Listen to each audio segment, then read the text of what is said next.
Щиро радий вітати сьогодні в Києві президента Естонії пана Каріса, який вперше відвідує Україну в якості президента, в якості глави держави. Маю велику честь, дякую, що ви тут. Сьогодні хочу одразу сказати, що це дуже важливий сигнал для нас, для України, для нашого суспільства. Це велика підтримка. Я вам дуже вдячний. Деякі дипломати, вони виїжджають з України, а деякі сміливі лідери великих держав навпаки приїжджають підтримати Україну. Дякую. Ми високо це цінуємо. Розглядаємо ваш візит як прояв солідарності з боку Естонії, надійного друга, партнера України в рамках Європейського Союзу і НАТО. Це ще одне важливе підтвердження твердої, непохитної підтримки з боку Естонії, суверенітету і територіальної цілісності України.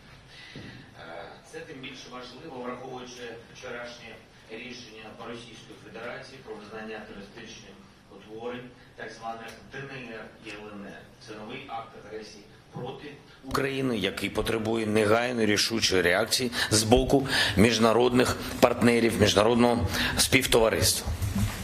Вважаємо, що цим рішенням Російська Федерація створює юридичні підґрунтя для подальшої збройної агресії проти держави Україна, при цьому порушуючи всі можливі дво- і багатосторонні міжнародні зобов'язання, резолюцію Ради безпеки ООН щодо України від 17 лютого 2015 року. Ми поділяємо спільне бачення, що російська ескалація довкола України є безпрецедентним викликом не тільки для України, для Європи та світу в цілому. Саме в Україні сьогодні вирішується майбутнє європейської безпеки, частиною якої є Україна. Європа і світ не можуть допустити повторення таких трагічних помилок, які були допущені в Грузії в 2008 році. Ми погодилися з необхідністю негайного запровадження санкцій за черговий акт агресії проти України. Ці санкції мають включати повну зупинку Північного потоку-2. Крім того, сьогодні Україна як ніколи потребує посиленої підтримки з боку партнерів щодо оборонної здатності України та економічної підтримки, економічної стабільності. Україна дуже вдячна за рішення Естонії передати певні види озброєння, зокрема ракети «Джевелін» та сучасний військово-польовий госпіталь. Це дуже важливий внесок у підвищення оборонних спроможностей України. Ми обговорили подальшу взаємодію у рамках Кримської платформи. Президент Естонії Естонія підтримує наш саміт, гуманітарний саміт, який направлений щодо підтримки кримчан та деокупації українського півострову Крим. Окрему увагу ми приділили питанням європейської та євроатлантичної інтеграції України. Ми вдячні Естонії за тверду підтримку прагнення України набуття членства в Європейському Союзі та в майбутньому у НАТО. Ми сподіваємось, що цей рік стане роком конкретних рішень, які потребує Україна. Також обговорили подальші кроки з метою активізації двостороннього співробітництва, насамперед у торгівельно-економічних та інвестиційних сферах. Я думаю, що детально пан президент обговорить це на зустрічі з прем'єр-міністром Денисом Шмигалем. Ми погодилися, що внеском у зміцнення стійкості України стане збільшення присутності естонського бізнесу, естонських інвестицій в Україні, зацікавленість у їх нарощуванні обопільна. Тому я запрошую естонських інвесторів брати більш активну участь в енергетичних, інфраструктурних проєктах та розвитку IT-сфери в Україні. Окремо обговорили розширення взаємодії у цифровій сфері, залучення естонських інвесторів до України, Українського фонду фондів. Ми також домовилися поглибити нашу взаємодію у питанні кібербезпеки. Маємо багато інших важливих перспективних напрямів для поглибленої співпраці. Україна та Естонія мають усі шанси, головне чітке бажання вивести двосторонні відносини на якісно новий рівень. Нинішній візит пана президента яскраве тому підтвердження. Ще раз дякую за ваш візит. Дуже важливий і відповідальний момент для українського суспільства і для незалежності нашої держави. Заява президента Естонської Республіки. Mr. President, journalists, we stand united with Ukraine. We will not walk away. We will continue to support you in every possible way. I praise the Ukrainian leaders who, despite constant provocation, remain calm and express willingness to solve this conflict peacefully. Russia must end the intolerable provocations, stop fueling the conflict, which has been ongoing for 8 years. Moscow should immediately and unconditionally withdraw its forces from Ukraine's territory and its immediate vicinity. We strongly condemn all military and hybrid actions against Ukraine. We regret that despite diplomatic efforts, there are no signals of willingness to de-escalate. Quite the opposite. The build-up of Russian forces continues, including in Belarus.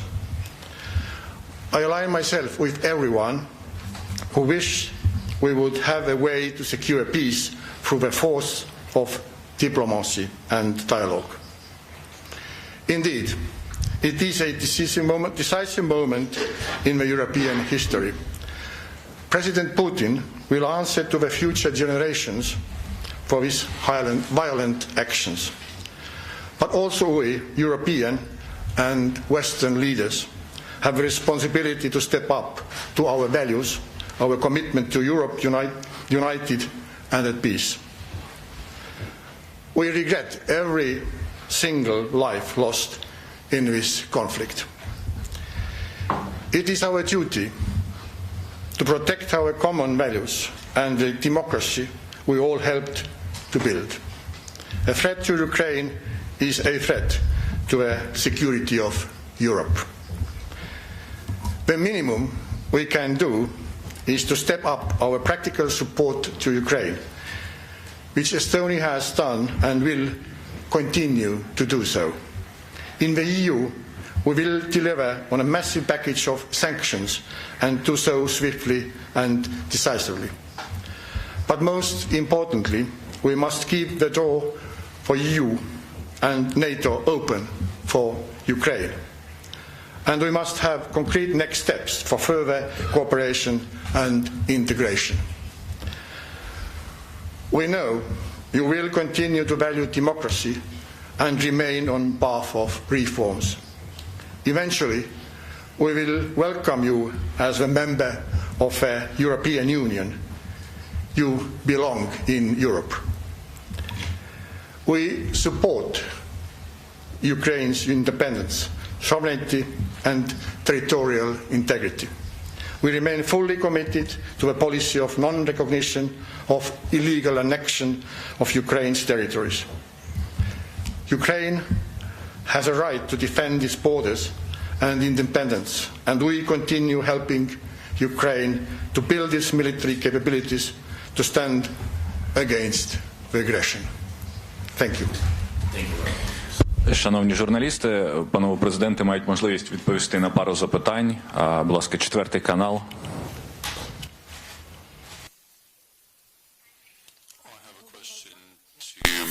Presidents. Let me start from the Ukrainian President. Mr. President, could you say please, given the official deployment of Russian forces in the occupied territories, is this official beginning of war conditions? Are we going to impose martial law in Ukraine? Thank you for your question. Good afternoon. What we are seeing now is Russia's offensive, the assail against the territorial integrity of our country, that is for sure. I have to say say that I have received a message, application from the Ministry of Foreign Affairs to consider the severance of diplomatic ties with the Russian Federation. And immediately after our press conference, I am going to work on this issue, and not only this issue, also our other effective steps against Russia's escalation. We think that this is indeed a sign of escalation on the part of Russia.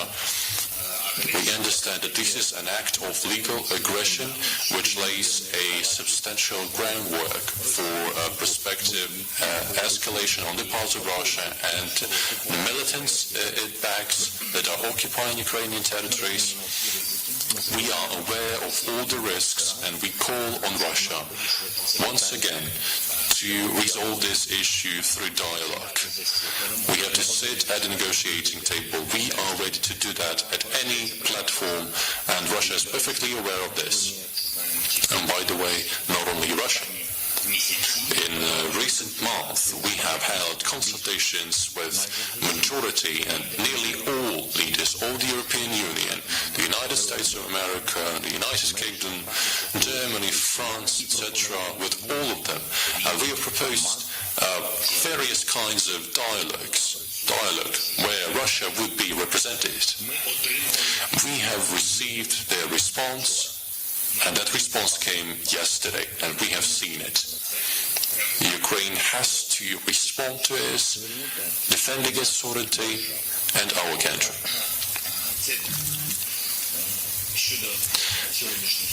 And this is as for the current situation that we have today. And there was the second part of your question on the martial law. On martial law, this is very simple. This is the issue we are perfectly aware of. We believe that there will be no war, full-blown war against Ukraine, and that there will be no large-scale escalation from Russia. If it happens, martial law will be imposed. And as for your reaction to withdraw Ukrainian forces, that was asked by the leaders of the unrecognized republics. I don't communicate with them. And now comes the question to Mr. Karis. The Prime Minister of Estonia has said that recognizing the unrecognized republics means closing the doors to diplomacy. What is the way out from this situation as you see it? The way out for this situation is actually sanctions.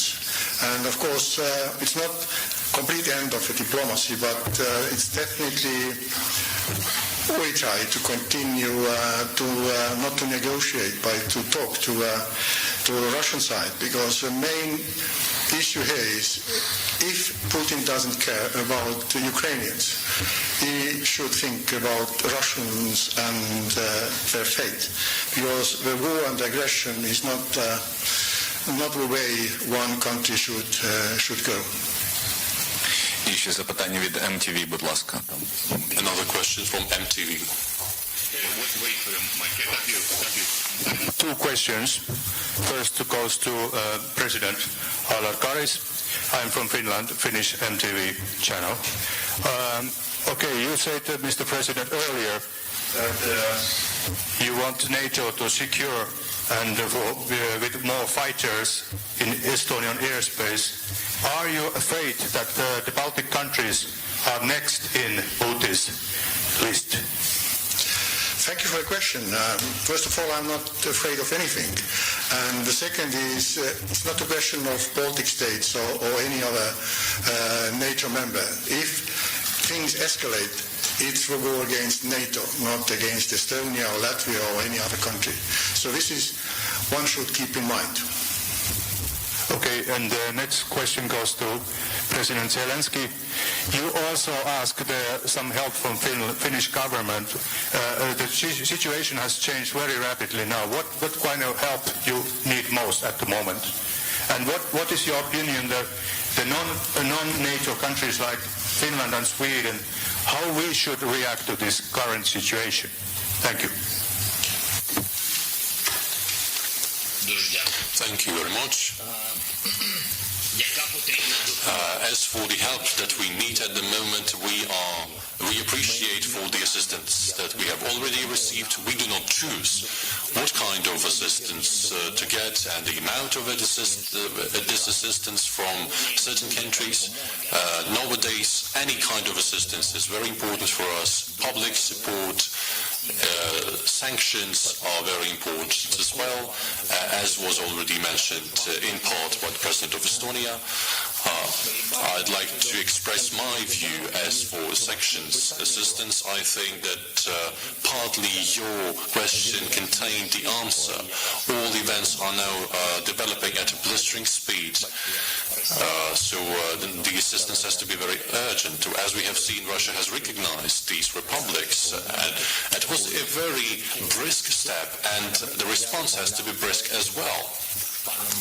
Yesterday evening, I talked to President Macron, Mr. Johnson, Mr.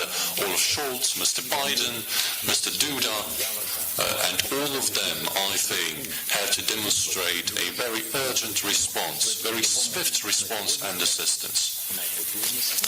As of now, sanctions assistance is the most powerful one. Apart from weaponry to bolster Ukraine's defenses and defend its borders, these countries demonstrate this kind of assistance too. Not all of them, but they do this. We appreciate this, but sanctions are more important.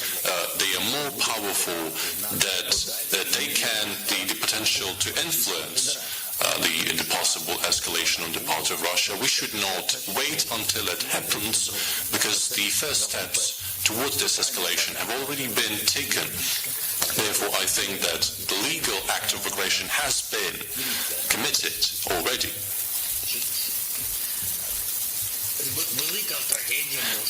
A great tragedy can happen. And that is partly an answer to the second part of your question, what others should do. They should look at us and do the same, bolster their defenses. Those who are part of NATO or not, I think, regardless of NATO membership, they have to bolster their defense capabilities and improve the conditions of serving in their armies, because tomorrow these soldiers perhaps will have to surrender their lives. So look at our example, take our example, and count on yourselves. But we would like also to count on unity of the European Union countries and NATO members, and the unity of all countries, regardless of their membership in any kinds of alliances. Because the security of the borders at one country is a factor influencing the security of borders of other countries. We are not members of NATO, but if a full-blown escalation happens, full-blown invasion by Russia, all countries, other countries will be endangered. Our neighbors, Moldova, Estonia, Latvia, and other countries, God forbid, this is a very unfavorable situation. Nobody wants to go to war.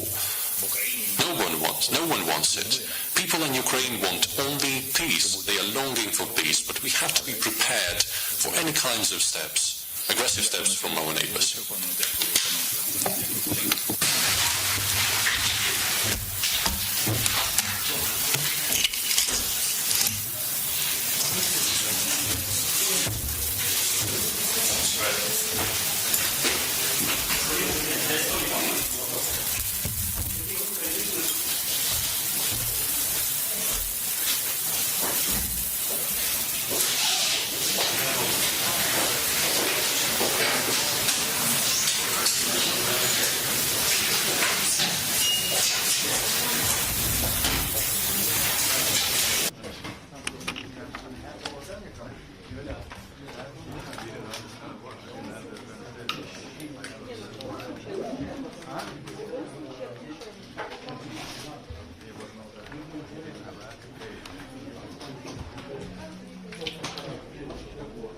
Зелененький вытащил.